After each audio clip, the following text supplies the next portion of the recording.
So, without further ado, I'd like to take this opportunity to introduce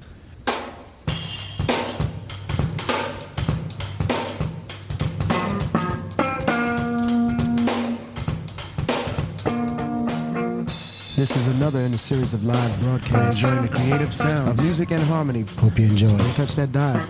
Keep it locked. Tuned in and turned on. Welcome to the Talk Dirty to Me podcast with the Maestro. Not just numbers, not just stats. It's about what they mean. And now, your host, the Maestro.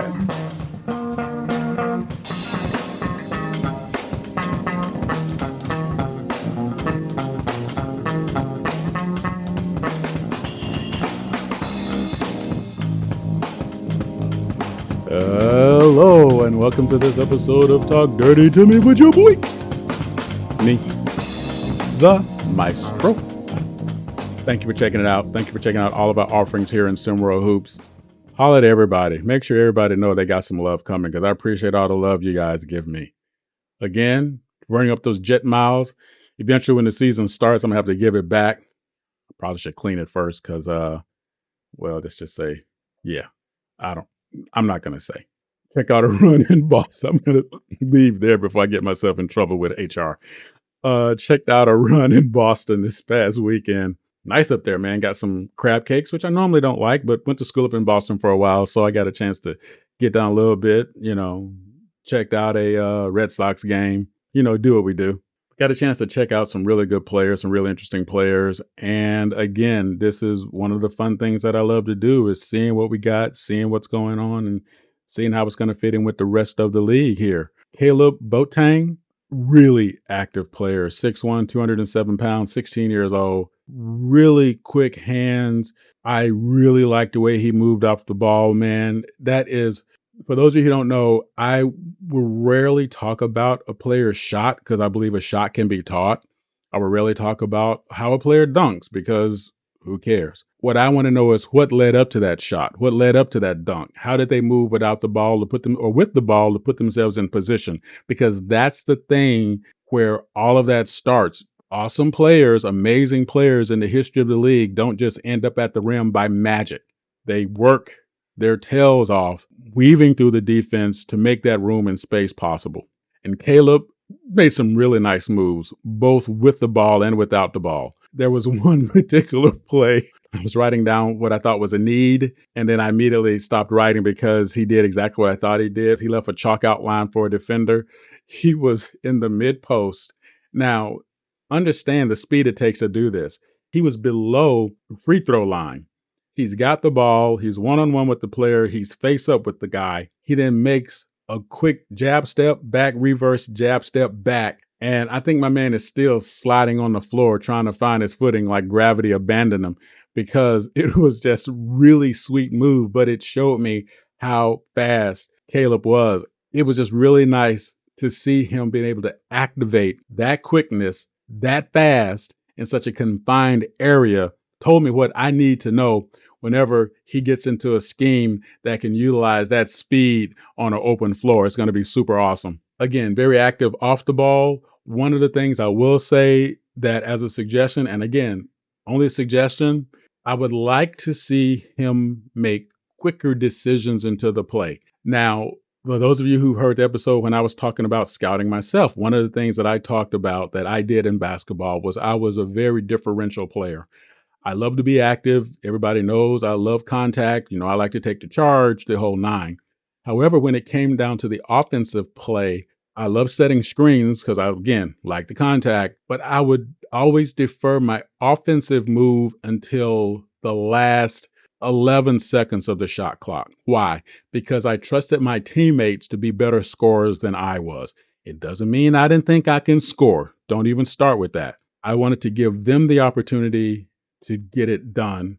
And once we got into the last 11 to 10 seconds of the shot clock, I would then interject myself more actively toward the rim, toward the bucket, in order to be in a position to score or even get into the mid-range game and make the shot. I'm just going to say I believe Caleb is a much better player than I when it comes to that. I would like to see him to be a little bit quicker in his decision-making. Again, That could be a byproduct of not knowing the cats that he's playing with. That's fine. I get that. If I'm wrong with that, and Caleb, please let me know. If I'm wrong with that, man, your game is nice.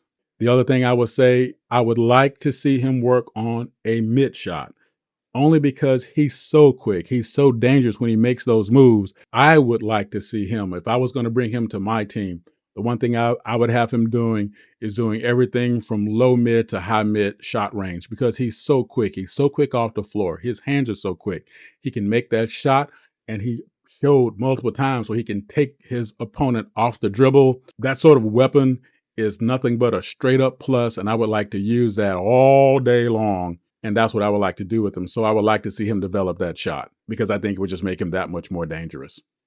Thank you for listening to this half of Talk Dirty to Me. Catch you on the other side.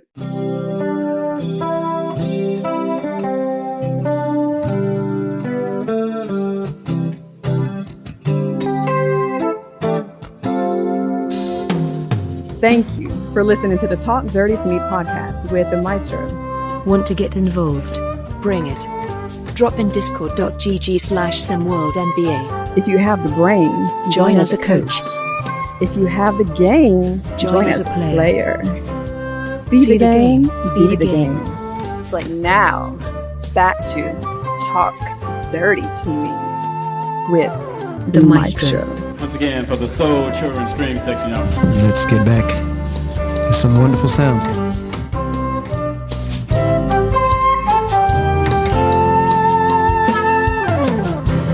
Welcome back to this episode of Talk Dirty to Me. We talked before about moving with the ball. Let's talk about moving without the ball. All my old heads will tell you whenever I'm scouting a player, whenever I'm scouting even a team and how they work, when I'm scouting another coaching philosophy or another coach's principles, I always look to the off the ball movement first. That is just where I think the magic really happens. The scoring, the positive defensive turnarounds, everything else to me is a symptom of what occurs when there is active off-ball movement or smart off-ball movement. We talked about this a little bit in defensive principles a few podcasts ago, so I'm going to talk about it in general right now. Offensively, if I'm bringing the ball up or I'm supporting the guard who's bringing the ball up or whoever might be bringing the ball up, I want to stay as flare. Why? I want to stay as relief, which means either 3/4 behind or 3/4 in front, never on the side. Why? I want to make sure that when they have to pass, it is away from the defensive leverage. In other words, he has a man right on top of him. If he makes a lateral pass, you know what can happen with that, right?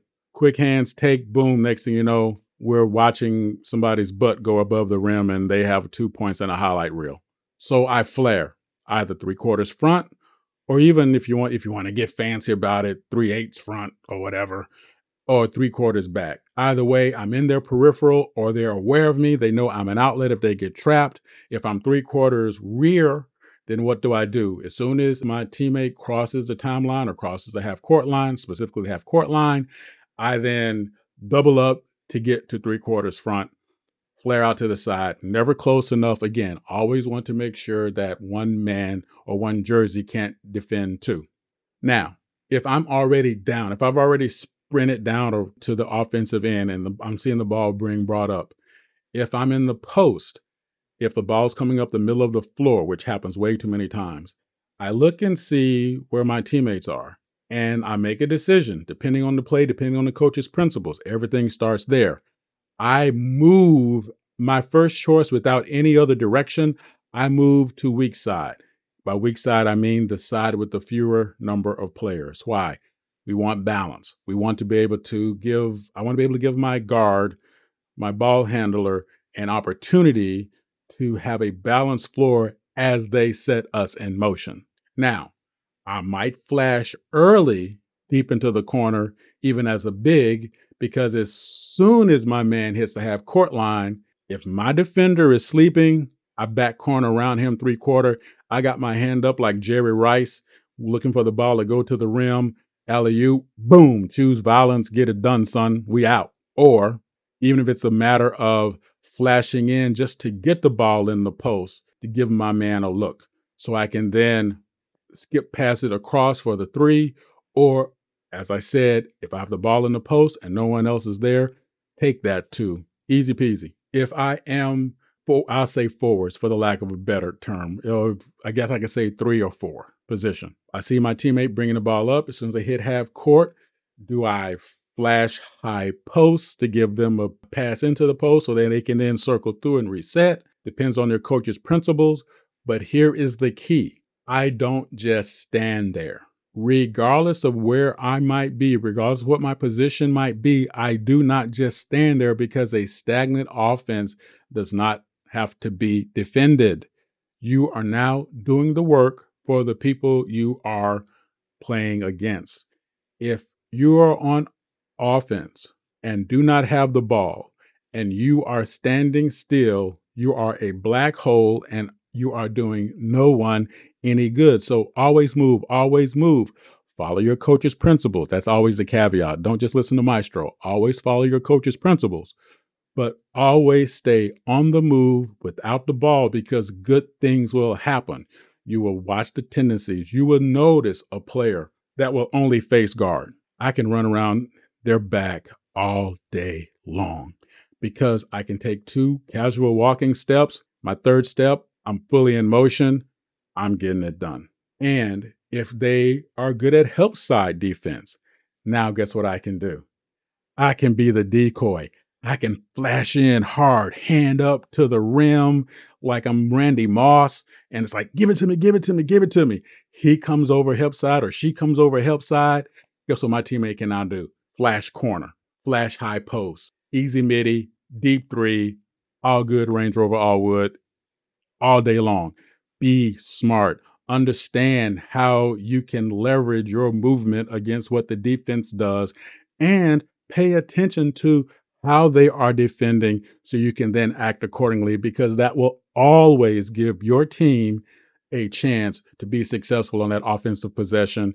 And if you do not believe every possession matters, check out every game that ended with either a miss or a bucket and go back into the game and see a sloppy possession or a non-possession that cost points, or even a sloppy or non-effective defensive possession that gave points. All it takes is 2, baby. Pay attention, y'all. Thank you for checking out this episode of the Talk Dirty to Me podcast. Appreciate you all as always. And I'm sort of glad Chris Hemsworth with Thor and not the other guy, Thomas Hiddleston, just because, I don't know. I just wanted to say that. I mean, I didn't realize we were starting right now.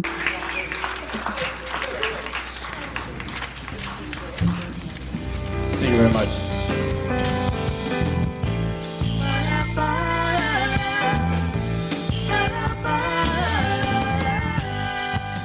Thank you again for checking out the Talk Dirty to Me podcast with the Maestro. Drop a tag below and give us a piece of your mind. So, see you next time and talk dirty to me.